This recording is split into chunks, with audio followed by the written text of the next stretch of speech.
bar at which people would try to pass. And that might be one right there. The Renata Glass target ban at Joey from CLG. Interesting stuff here already. So they are ready for it. They're ready for the swap of the duo and bottom lane in. Immortals picked up the Zeri first pick though. No hesitation. Turtle's back in and he gets Zeri first game. Same exact bot lane matchup that we will see between Zeri and Jinx on the other side. This time, though, it's the Nautilus being grabbed up by CLG for some of that engage. Also, one of the picks that Joey prizes really loves going for engaged champions in general. Yeah, honestly, Nautilus, best engaged in the game. That's why so often first picked. It's the point and click of the ultimate. That's why it's so good versus Zeri. You know, yes, Leona can have similar effects if you hit your ultimate. There's no if with Nautilus. Yeah. You either are in range and you hit it, or you are not in range. Also quite good against stuff like Viego here, though, which is getting picked up as well. Melee carries can be greatly hindered by champions that have so much CC there. So we'll see how well Poome can peel for the team, but also try and get that ultimate targeted back onto Zeri. And PoE gets his Ahri again. He has had a long-term love affair with this champion over the course of his career. I want to see if they can really get some aggressive looks early on, because it too can actually pair quite well with Viego for a mid-jungle 2v2. And if you get that early advantage on Ahri, you get an early kill in the skirmish, then an Ahri roaming can really help out the side lanes. And looking to some of the strengths of Immortals in just recent games when facing off against TSM, even though things went a bit haywire in the end. That proactivity early, PowerOfEvil getting multiple kills on himself on the Cassiopeia led to such early game advantages, and he's probably looking to do something of a similar fashion on the Ahri. Swear to God, if he builds a stone play on Ahri, I'm gonna lose it. We will wait to see what twists and turns go on in the PoE build pass. It's one of the side bonuses of all Immortals games, but we'll go on here to look at the support bans from CLG, because no support lock-in here from Immortals in favor of grabbing that Ahri for PowerOfEvil. The price that you are going to pay, of course, is more bans thrown at Joey. And remember, he already got the target Renata Glass ban, so they followed up with the defensive Braum, but as well the Leona option that we kind of touched on. They want to remove his ability to start these team fights. A lot of members of CLG with a lot of experience playing against Joey because of being recent graduates from Academy and here onto the LCS stage. And with the final lock-ins for CLG and those supports taken away, Immortals rounding it out with a Kennen ban. They don't want that pick for Jenkins. Exactly. It's always worth it. I will never contest the Kennen ban versus Bobby J. It's always worth one, especially with the state that Kennen is right now. Always powerful. So CLG will probably save counterpick for him, though, for topside. I would expect them to early pick for Palafox. But if they actually just wanted to have Jenkins play weak side as usual, then they could get him something that he's comfortable on. Not going to be the case this time around. Vex into Ahri is one of the two major counterpick scenarios in which I love this champion. The other one, being LeBlanc, is more prominent, but Vex is one of the most common counterpicks into Ahri, and Palafox, I know, has put a lot of time specifically into this champion because he helped me pick up Vex when I was looking for an autofill mid laner when I get that role, and he had some good tips, so very excited to see what he can do on it. It's a very high make or break champion. Even though it's very easy to pick up initially, the peaks of the champion where you get the montage plays of resetting with the ultimate are very difficult to pull off. You always will have this engage threat later on into the game, but hitting that ultimate from fairly far off screen is quite difficult, and it's pretty rare, and you see the very best Vexes can make very good use of the reset on the ultimate, the timings on their fear to interrupt, as well. And we're going to channel right on through. We do get the counter pick here for Mr. Jenkins, and into the what has become more common Aatrox after the buffs to the sweet spot damage. Blind pick there from Revenge. We do get the Camille, so maybe we will get more attention from Contractz up towards the top side, because Camille works quite well with Lee Sin. If I don't say so myself, on the engages there, you can always threaten some of these picks. And if you do get a lead for the Camille, the side lane pressure into roams become very difficult. Camille can traverse terrain so easily in looking for, you know, like mid lane ganks as well from top side or in pressuring enemy jungle that it is always a big concern if the Camille gets an early lead. Different looks. We'll see if they can put one in the books.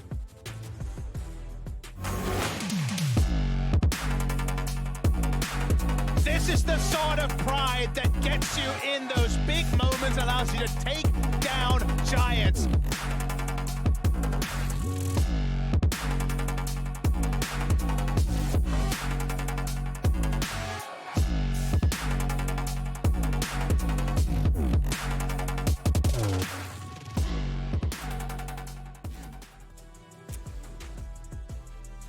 Now, in terms of the stakes that we're serving up on the plate of this game, Immortals 7-game loss streak for them at this point in time. And if they get one more right now, they are officially eliminated from playoffs. Talk about pressure. Yeah, and the stakes are, I would say, probably even more high on the side of CLG.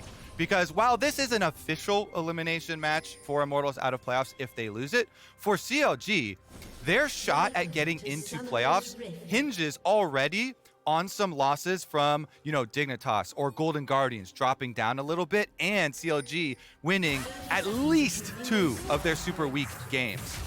If they start here with a win, it gives so much power and hope behind it. This has got a little bit dangerous though as they face check this brush. Going on into it. Poome getting locked down, just too squishy here in the early moments. So CLG are the ones to step into Immortals jungle, and they pay the price with first blood. And you can even know the reasoning behind it, though. When you see multiple members, 2 revealed on top side, you think, okay, our opportunity is now to invade on the opposite side of the map. And they go with 3 members, but there's still 3 from Immortals waiting in this brush. And with brush advantage for level 1s, it is oftentimes one of the biggest determining factors, unless you have like Braum or Olaf on one of the teams that have crazy level 1s. The face check gets you too far behind early in level 1s where there are very few variables because every champion only has 1 skill so far, that Immortals get that kill.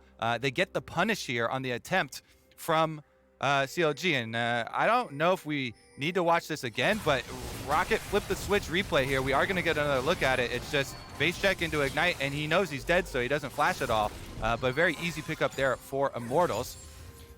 I mean, both of these teams have played aggressively to try and get that first blood in the past. So in this case, Immortals came out on top. Xerxe getting the kill credit means he's going into the jungle with a little more firepower under his belt, and a good start for them right off the bat here to take on CLG. All right. Off of that money as well, it was in time to recall. This is the other determining factor in, you know, how big is a level 1 really gonna sway the game. But when jungle gets the recall and buy a longsword like that, it's actually massive. For a champion like Viego that already has quite good clear, the extra AD off of a longsword for Xerxe is gonna be a very fast early clear. Just look at already. He has 4 camps down. And even though Contractz is going for a super quick gank, he had to move across the map, and he's just getting to 2. He barely has enough time to try and catch Xerxe at red. You're directly on his tail. Red, officially acquired by Xerxe, ends up taking it. And this is astronomically in favor of Immortals. Because of that longsword extra damage, he is literally finishing a full clear, and Contractz only has 3 camps. That is such a massive difference from the level 1 first blood that Immortals were afforded. You know, he got to clear so much faster that Contractz could get there for the red buff, but Xerxe wins the smite fight over it. He's literally level 4, has already full cleared, can just push up off his pushing bottom lane, get double crab here on Contractz, even chase him out of his own jungle. And it's definitely a rough start here for CLG. Even though it's not explosive, it is so annoying as a jungler to have to kind of dig yourself out of experience disadvantages like that, and it's, you know, it's not even really up to him. The smite fight is a fair 50-50. You know, they went for it, and Xerxe won it. So Xerxe already setting himself up for some big moves here on the Viego. Double Scuttle Crab after the full clear, and the beneficiary of the first blood. quite contention here on the top side as well, which is drawing the eyes of Xerxe, and Contractz is nearby, clearing out so he can catch up as much as possible. But it's called out. The ward was down in the riverside. Ooh, nice nice lockdown from Joey, though, to bring Poome right back into it. Got a whole haymaker for some additional damage here, so I'm going to back off that one. So the timings on there are pretty cool, because for any champion trying to affect another champion that's already initiated a move block, in which Nautilus has multiple ones that are hard to track, once the hook is into the wall and once Nautilus's actual character model starts to move, that's when you can hit him with knockbacks or pullbacks, in this case, from the Sett. And if you do it early, as the hook is going and then latches into the wall, then you can do that buffer for Nautilus. But Joey waits until Nautilus starts moving, then pulls him right back for the little trade there. So good job from him. Now pulling him right back in immediately after that hook again. He's got familiarity with it. Wild Turtle, though, pushing himself between the low Joey and the rest of the CLG squad. So everyone living at this point. Some summoners used, though, the Ignite on both sides. Smart from Luger here. He's threatening the reset on Jinx passive to Joey so that they get a summoner spell advantage there, forcing the flash out of the Sett. Yes, Sett still taking Hextech Flash, isn't going to be as hurt by that trade as many other champions. You can still Hex Flash out of Brush, but it does mean he doesn't have the defensive options open to him later on. And CLG happy to get the summoner spell advantage down there. Let's see if they can make anything of this play. Both junglers looking for the counter play at the moment. Early movement over towards this Drake side. I mean, Joey is fairly low and somewhat wary of it because they're not entirely sure where Contractz is at this moment as well. Oh, blast going over the wall. Sweeper coming through, but they're just going to go ahead and set up. Yep, watching over the river right there, so they won't get any kills, but they will be able to punish the kind of delayed recalls there from the bottom lane, and CLG will rack up Dragon number 1. I think this is going to do a lot for them, actually, to be able to get this experience and kill gold off of the Dragon into Contract's hands, and then have him continue on with his clear through Wolves. Should be nice for CLG. It catches them up to that level 5. Second Scuttle Crab spawn is actually way more important than the first ones, because you still get full experience on every consecutive spawn after the first ones. And this is a pretty good little rubber band for them. It does mean that you give up top side control, though, and we'll track this Immortals move into second red spawn. I think that thing is basically gone. CLG trying to defend it, though, and they do have level 6 Camille ultimate, but they're going in a little blind. Joey on the roam over here towards top, and no one moving any more forward into that jungle position. So as you mentioned, that Drake should do a decent amount for CLG to even the odds here, because that farm that was previously acquired by Xerxe, that kill as well, you want to mitigate that as much as possible. And this is really big, that defense right there. Sometimes, you know, the kills that don't happen are honestly almost as big as the ones that do, because CLG is able to defend their red side there. That means Contractz can get level 6. He would not have been able to match Xerxe level 6 if they didn't defend his full red side, because he was about half an experience bar behind Xerxe. So Xerxe could for sure get it off his blue quadrant, but Contractz gets his full red and Krugs, gets his level 6. He can reverse clear back down to bottom side, and is basically again even footing, even though behind on camp clear, because he got the dragon as well with Xerxe. So definitely capable of fighting, especially since he was able to at least get his whip completed. Let's see about any sort of action around Rift Herald, though. He just goes to put an early ward on this, so that may signal CLG and Contractz wants to play bottom side play here. They did put the ward early onto Rift Herald and started up here by revenge.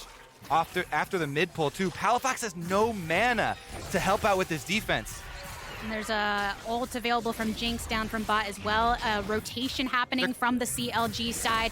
But Joy's coming through too. Charm and stun and lock on down. Jenkins eliminated at the hand of Xerxe, and now they can hit themselves right back onto the objective. The Rift Herald being marked down lower and lower below 2,000. The Charm and the pull on through, but Contractz and Palafox, they're sticking on into it. Joey trying to rotate over from the river direction. Poome goes for it. The follow-up here from Contractz. This affords a kill in favor of CLG on the back end. And even though CLG get that kill, though, I still say this whole series of plays is a big win for Immortals, because Wild Turtle stayed bottom and pushes the entire time on bottom wave. He gets a full wave of experience. He denies it into the tower. Cannon dies. He gets a turret play out of it. And Immortals also got the Rift Herald. So CLG salvaged 1 kill off the bottom lane rotation up to answer this. But because of the pincer movement they made onto Jenkins here, PoE with a beautiful flash over the side. He doesn't even go for the blast cone because he wants to immediately go for the play. Doesn't want to miss that window on Jenkins. And he knows that if he flashes with the charm, then Jenkins can't react. And that speed that they got the kill is huge because it gives PoE a reset charge on the ultimate and allows them to finish off this Rift Herald. Even though now you see Luger and Poome both coming up, they invest the flash to kill off the enemy support. Okay, you got a little bit of gold back, but it's not nearly what Immortals got off of it. With Zeri getting money, Wild Turtle, even though he has no kills, is feeling quite confident. Plus, they still have the Rift Herald in hand to use. In the first 10 minutes, Immortals feeling in good form and on the same page with the plays that they want to make across the map. And Wild Turtle, you're mentioning, guess he doesn't have any kills, but I am very much looking forward to what he and Joey do. Even in some of the interviews during their play in Academy, Joey seems very keen on the synergy that they have been building up as a bot lane and bringing that to the rest of the team. So in the later stages of the game, you can have people on the same page might be a true advantage for them. Yeah, let's see it. Joey still yet to get level 6 here for Sett to try and get access to some of these big plays that we see from the counter pick here. Now he finally does get it, so they have options on bottom side, and you see immediately the brush given up by Poome. They don't want to fall victim to the roam from mid-jungle. Sett can easily set that one up. Joey does have access to his real flash right now, so you have plenty of options in setting up for this dragon for Immortals. And they go off of that bottom lane push into deep vision and a mid play. Oh, the blast down, the charm, it's all there for Immortals onto Palafox. Contractz flashes away, so he won't be eliminated as well, but this means plates into IMT. Yeah, that right there is exactly why I highlight the Ahri plus Viego offensive burst of this mid jungle, because even if you are there for a counterplay, it's all upfront burst here with this combo, because PoE goes in and you can stun lock them, charm plus your stun from Viego and the execution damage from the ultimate from Xerxe. They immediately kill Palafox. Even with Vex being able to get off fear there, he just was annihilated. No time to flash either. So Immortals, again, it's these quick picks that make the difference. PoE flashes over, doesn't use the blast cone in the Rift Herald play, they instantly delete one of the CLG members, even though the numbers would have been in their advantage. And yet this time around too, even though it's a 2v2, they immediately delete a CLG member for their own advantage. Well, the condition, though, that CLG, when they are on the back foot that they've been going for, try and get Luger in a position where he can scale into the later portions of the game. They have maintained a bit of dragon control, stacking that up for their second, and it's another Hex Tech Rift that we are facing now with minutes to go on that. But I am looking so much at this mid-jungle duo, Xerxe and PowerOfEvil working together so effectively, and Xerxe really getting an opportunity to pop through. Dredge line onto the wall, a nice little tumble on over from Wild Turtle. That mobility that Zeri loves to offer in those instances. Yep, if you don't hit that hook, and it's kind of difficult because Turtle has good positioning there. He knows even if they're in this brush, I've got a wall at my back. That's what you always want for Zeri. And even if Poome gets the distance from flashing out of the brush there, there's still plenty of reaction time for Turtle to react to the hook. So that hook probably has a very low chance of hitting regardless of surprise factor or flashing out of the bush. But also Turtle, if you remember back to the old days, he has been able to react and flash things like Malphite point blank ultimates out of Fog of War. So he has always had very good reactions when opponents are trying to surprise him and things like that. So very nicely done from him. Nice to see him back in the LCS, and he has yet to die, but also yet to create a lot of action down there. And as you stated, Luger is kind of the hope for CLG's comeback. All these charms through the walls have been great from PowerOfEvil, just recognizing the opportunity when it's there. And yes, it doesn't net anything necessarily in this moment, but it does put the pressure onto the opposite jungle mid duo, because Xerxe and PowerOfEvil wanting to apply that as much as possible, leaving the top lane up here to be at their own willy-nilly all the way.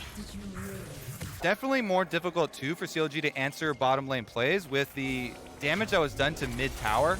Immortals opening up the roams are so dangerous for CLG now to try and traverse. Because look at Palafox right now. He can't enter their own side of the jungle. So he has to go all the way around from mid lane, catching a wave to a super delayed defense if there is any move from Immortals. And it makes setting up for the next dragon that much more difficult.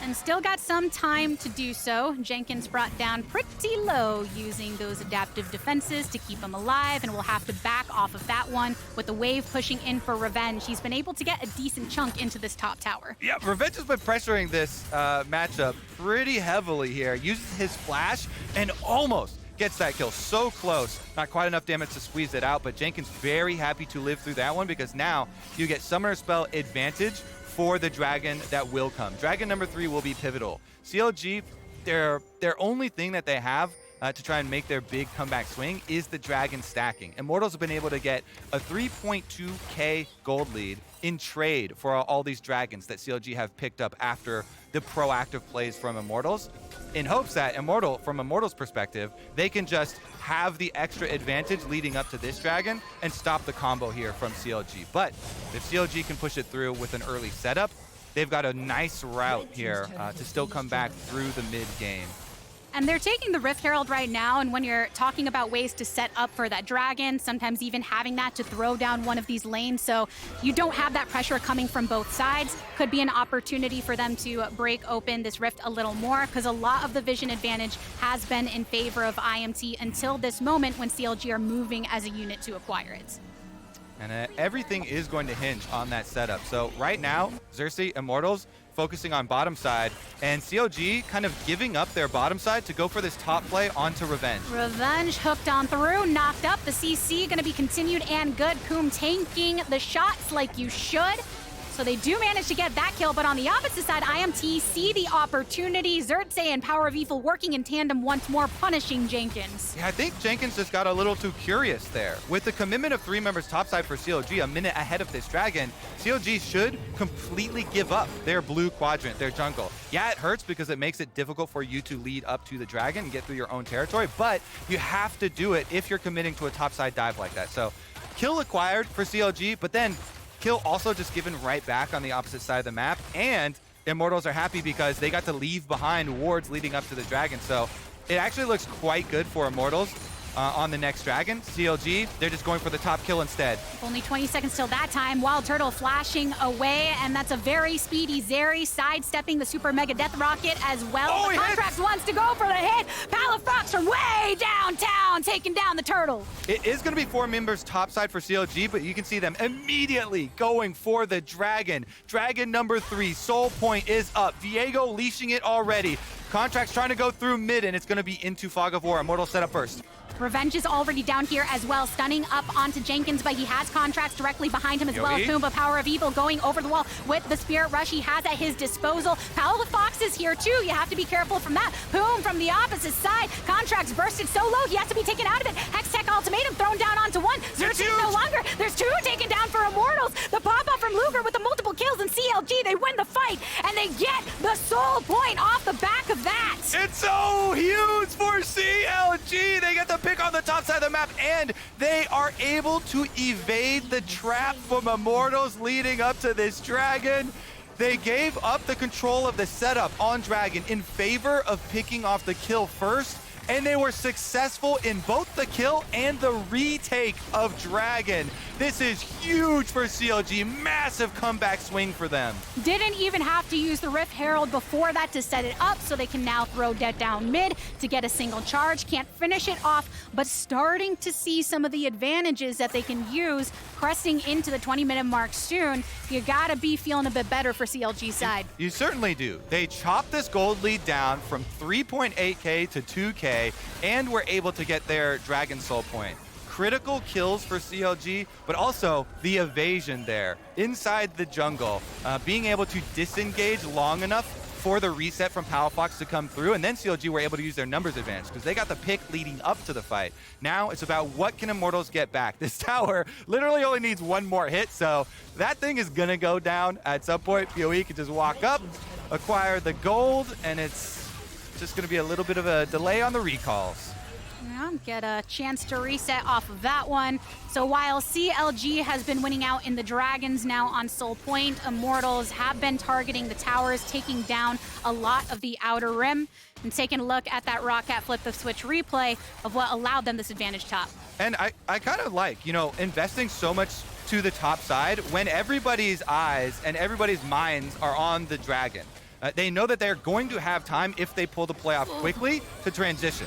And we mentioned in Champ Select, you know, the power of Vex if you have that pinpoint accuracy with your ultimate, and the difficulty of hitting those super long range ones there. Very nicely aimed for Palafox because Zeri has to either just take it or dodge right back. And after that pick, he even gets back out to the play with the Hex Tech gate you saw there in time. And so then flash out from Contractz, he avoids death. Then flash over here, and Jenkins almost evades death except for the follow flash from Joey on Sett to flash his W damage over and get the one kill for Immortals. Regardless of that one kill though, huge winnings for CLG to fight right back into it, and now it's exciting. Immortals wielding the 3,000 gold lead, but CLG, the looming threat of the Dragon Soul coming up, and Hex Tech Dragon is the highest win rate Dragon Soul in the game for solo queue. Huge impacts here because the utility of the Dragon Soul with that charged auto attack slow, as well as the stats you get from it being incredibly useful. And so many of the teams that are building these compositions for the team fighting later, you really feel the effect when you're going into that action. Love to see that play from Palafox. Feels pretty good when the man that's teaching you the tips is performing well on the pick, huh? Yeah, it really is about, especially when you get to the higher degrees, it's about ult usage. That's the biggest kind of variation in the champion, of course, because it's so long range. And if your opponents have no vision of you, to the opponents, it feels really unfair because you get hit with a Vex ultimate from off screen, literally, if the Vex is doing it well and firing in Fog of War. And gets those surprise initiations, they can snowball some team fights. That one up on top side was just a very high value pick, but those can even be bigger. If you get one of those leading up to other champions on the opponent team, then it can snowball very effectively too. So it's a lot about paying attention to the Fog of War and knowing what your opponents can see so that you can get the big combos down. Whether it's a single pick like in that case, or in a lot of scenarios where you see the pop-offs from the resets, can be a very effective way of turning the fight, that's for sure. And CLG making sure to keep their heads in it. Immortals, though, have been clinging to the gold lead. A lot of that was acquired in the way early stages of this game, but eventually things can even out if they're not too careful about it. All right, we are approaching the exciting time here. 22 minutes into the game, 43 seconds left on this Dragon Spawn, and full vision control of CLG. This time around, they get to make Immortals face check. Which is why Joey's standing right behind the rest of his team, or in front of them, rather. Palafox is on the opposite side here, too. If you can get the lockdown, trying to go for the Haymaker, it's not enough. Joey is out, and Immortals become so much more vulnerable because of it, though. A good stun onto Contractz means he's pushed away and killed on the way save. Hex Tech Ultimatum uses onto PowerOfEvil, but then he has the Spirit Rush to get out of it. All the way up top, though, Revenge, he's going for the flank. One kill down onto Jenkins, while Turtle gets one. Palafox, you are under the eyes of Wild Turtle, and the lasers that zip right into your face, ace! Here for CLG, not so much. It's Immortals coming out on top. Oh my God, CLG had such a good setup. They got the pick onto Joey, but the rebuttal from Immortals was better, and the rewards are everything on the map. Are you kidding me? Fighting out of the 4 versus 5, basically, since Joey got bursted down. The burst damage here, and Xerxe chasing over the back with the reset on the Viego gets to open up so much room for Wild Turtle to punish CLG. Contractz can't get there for the steal. So Immortals, they get a full ace worth of gold, they get a Baron, and they got the denial on the Dragon Soul. As big as the previous teamfight was for CLG, this was twice as big for Immortals. Absolutely massive for Immortals. And look, it starts out so well for CLG. Palafox, intelligent, over the side of the wall here. They fully CC the Sett and burst him down. And then they're like, oh my God, we've got the numbers advantage, we can pick him. But PoE, waiting around the side, got the charm, and then they burst down Contractz. Even though he dashes over the side so close there with the W, Xerxe gets the kill, he gets the reset, and they're kiting around. Jenkins can't get the kill onto PoE. Wild Turtle is free-firing the whole time, so then out of that reset, Xerxe comes back over the wall. They get the execute on both of them, and Wild Turtle can chase down the extra kills. So massive there from Immortals. My goodness, it was both Xerxe getting his resets, but also the kiting from PoE and Wild Turtle in the back line. Even with the early numbers advantage, CLG can't chase down the extra kills. A little bit hyphy there off of what they thought could be the game, basically, because it was right in front of them. They get the pick onto Joey. If they wait for the reset there and just kind of use their numbers to push in, they have pre-existing vision. They're thinking, oh my God, we get soul off this. We really are going to make this comeback real. But Immortals, massive punish. And now it looks like, if you look at the game now, you're like, what, was there even a point where CLG had this looming threat? Because it's a 7.3k gold lead and a full 3 minutes for the next Dragon Soul fight. Still a heavy chance for them to push some of these lanes with the Baron buff that they had picked up right off of that fight. The mobility of the champs that PowerOfEvil and Wild Turtle are rocking are really paying off for sure. 6 kills onto Xerxe with this Viego. This man is massive. Stopwatch in inventory, Death Dance, plus the Divine Thunderer. Okay. Close. PowerOfEvil tried to go for it. Power of Palafox. Palafox, he stands out. Even using a Knight there, finish off, picks up the kill. Wants to create some advantages for CLG side against this push. He's not letting this comeback die. Okay. They are almost 8,000 gold behind. However, they still have the possibility of cashing in on the Dragon Soul. Even with that, though, most Dragon Souls are estimated around 5,000 gold value worth of combat effectiveness. And so even if they get it, it's still going to be an uphill battle, versus the lead that Immortals have accrued. And just look at the differences in the item slots here. Fully filled up there with Immortals because they have so much extra gold. So CLG still have a long way to go in climbing back into this one. Immortals have a lot at their disposal. Revenge can keep split pushing here on the bottom side. It is starting to catch up there for Jenkins, but looking at another item completion before he's really a big threat. Does have a stopwatch for next time he tries to dive on backline. We did also see, though, how difficult it was for him to threaten the Ahri Zeri and wasn't able to really change the outcome of that team fight, not bursting anyone down. So we'll see as the solo lanes start to approach their level 16s. We'll have a lot bigger effect. 4 stopwatches, though, for Immortals that weren't all there the last time that they got into the fight. So you got to imagine they're going to be able to buy some time in those instances with that as well. And CLG a bit on some cleanup duty in the lanes at this point in time, with PowerOfEvil sent over top to continue to push this in. But Immortals, they've dropped down a lot of controls around that dragon area, right across that riverside. 45 seconds on the clock before that comes through. Yeah, CLG are so far behind in items right now that even though you would love to, get Dragon Soul, you might have to give it up and hope for some more gold in the next 5 minutes leading up to the next Dragon Soul fight to be able to fight it. But we'll see. Maybe they will be able to fight this one out. There are 3 items on Luger And they do have the possibilities of making really big engages with the Vex combo here. So we'll see. Nice vision advantage for Immortals leading up to this one, though. I think this one should be in the bag for them. CLG right now are kind of committing Jenkins to the top side, and they could trade this dragon in the next 5 minutes for your objective bounty on the top side turret and just say, hey, we need gold to be able to even think of fighting towards a dragon fight in a 5-on-5. And I think that is going to be the call here. So they will get paid for their time, but it is going to still be Immortals with a lot of map pressure here for the next 5 minutes leading up to the next Dragon Soul fight.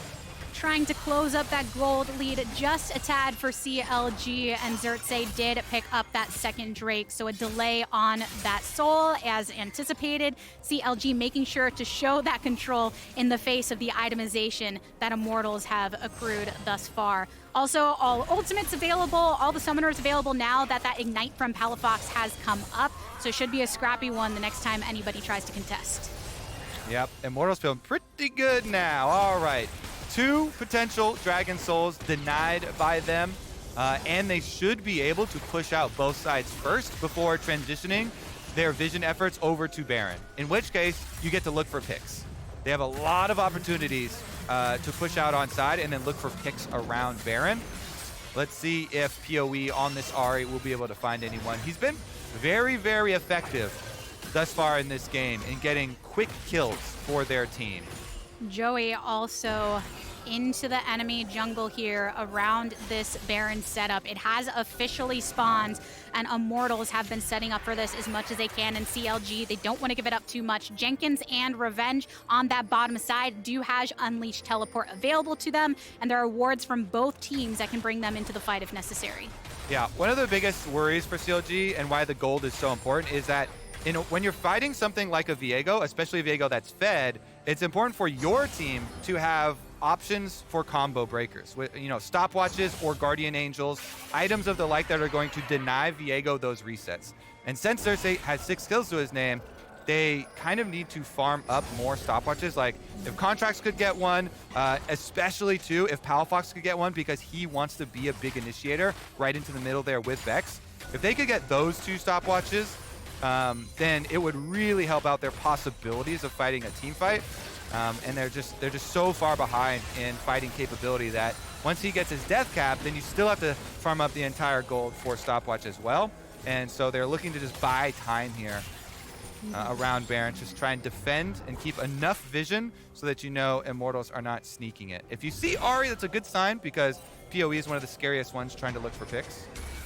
Up and right here, bring them on in with face, and Poome getting knocked down, throws out the Riptide, a good old chunk. Joey flashing away, Super Mega Death Rocket lands onto Xerxe, but talking about that stopwatch, one of them utilized now by the support. That has now been eliminated by CLG. Will they continue to chase on down? But Jenkins, he has another target directly onto Revenge. Separates him with the Hextech Ultimatum, Guardian Angel to bring him back to it, and a very heavy chunk down if you're looking over towards Immortal with Viego. They take down the top laner and the support for CLG, and effectively get Xerxe out of the fight. So they're on the Baron right now, baby! No way, this game. Oh my God, another comeback for CLG.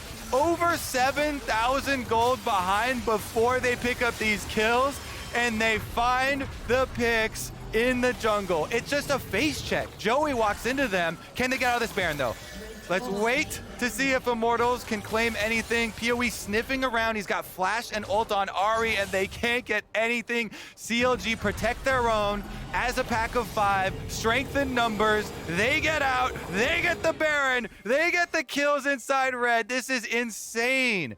All right. It is a face check, and they trade so much damage on supports, but it's so much in favor of CLG. And look at Luger. So he's got red buff on the Jinx. He is free firing on the enemy support. So even though Poome was the one who face checked and got chunked, it is free firing Jinx here. He gets the full combo, and Contractz jukes him. Ward hops, doesn't complete his Q, back towards Luger, so that Luger is actually the one to pick up the last hit. And then Palafox, he forces another flash out of Turtle on the top side of the map while you see everybody else grouping up around that fed Viego. Yeah, great. I mean, Aatrox, and great, you have a Guardian Angel, but it is so much value there for CLG. They pop the GA. They get the kill on Revenge as well and all the gold. And we are swinging right back towards CLG here because we are in for another Dragon Soul Rumble. Yeah, that 7 or 8K, however big that gold lead that Immortals had, it's starting to come and close down a little bit into the later stages of this game. The Baron buff here in effect. Eyes on Luger for CLG. He has Flash, he has Cleanse, he is level 16, and he got his Infinity Edge off of those kills. Incredibly important that he got those last hits. When Contractz didn't connect his second Q and he ward hopped back towards Luger, getting that gold into Jinx means Jinx now has Infinity Edge. This is 4-item power spike. If Immortals can't get on him, then they aren't going to be able to win this fight. Can they do it, though? We've seen him do it before. We'll see if he can do it again. Jenkins, which was very visually seen by Immortals, but taking the Hextech Gate so he can try and position onto the opposite side of Immortals if need be. Dragon has officially been started up. Revenge wanting to just keep neck and neck with the enemy top laner here in Jenkins. But who's going to take it down? Going over to the wall with the blast cone. Revenge is here. Boom! Gets charmed in, and in the end, it's Xerxe that takes the dragon itself. But the fight will continue. That's way into the back line. PowerOfEvil brought into the light by Palafox here, and Xerxe using the Heartbreaker here for an escape. Now has to come right back from the depths of hell just to maybe be eliminated again with Wild Turtle taken down. Everybody taken down. CLG with the Bud Light Ace! It's CLG handing out the Bud Light Aces to other teams now, and Luger's gonna lead the charge. CLG with their first victory of Super Week. Are you kidding me? They're gonna run straight down mid lane. Smashing on down, making a statement, feeling the pressure of the entirety of this season and turning it into fuel. Joey's back up and puts a showstopper into the back line just to make sure he's putting every best effort. But it's CLG taking the win and eliminating Immortals from playoffs. The first necessary step on their road to playoffs for CLG. While on one hand, they eliminate Immortals' hopes for qualifying for playoffs, CLG, they know they've got to rack up every single win here in Super Week. Their destiny is looking pretty good with that one. Palafaker with some Vex snipes there towards the end as well, hitting PoE on the edge as he's Ahri ulting away for the chases. Great stuff there for CLG. Despite the very detrimental mid-game team fight, they come right back, they win the next one on Dragon Soul and run it straight in for the Nexus. Palafox smiling all the way back to his seat for good reason. The way that they all kept their head on their shoulders in that team fight later on is what led to the ultimate victory. But Immortals on the other side, another game where they had the strong start, but it wasn't able to turn into a W. That was fun. I mean, that was back and forth. Definitely a fun one. Immortals with some early leads, really nicely acquiring a big gold lead, just trading out some of the early dragons. Not worrying about it too much because they thought they could win the critical one. And then CLG coming back to get soul point, multiple soul points. They intelligently give up number 2. They don't leave themselves out to dry. They wait for their moment. And then the big punish, retaking red side and turning that one into Baron, allowing them to retake the map. Massive comeback there from CLG, against Immortals here in a critical game that could be the difference in them qualifying for playoffs. Yeah, I mean, that's the benefit of that early prioritization of Drake. When other things are going wrong, it's okay. This is a condition, buys them time in the mid game, and now they'll be able to look at this game and think, all right, what were we doing right? What was going well for us? Because we got 2 more games in Super Week that we're looking to try and crush. We are. I like the variations coming out here from CLG. I like the Vex from Palafox. His ults were extremely accurate here, chasing down multiple people, big combos. He got the better of PoE in the side lane, also in some of these team fights.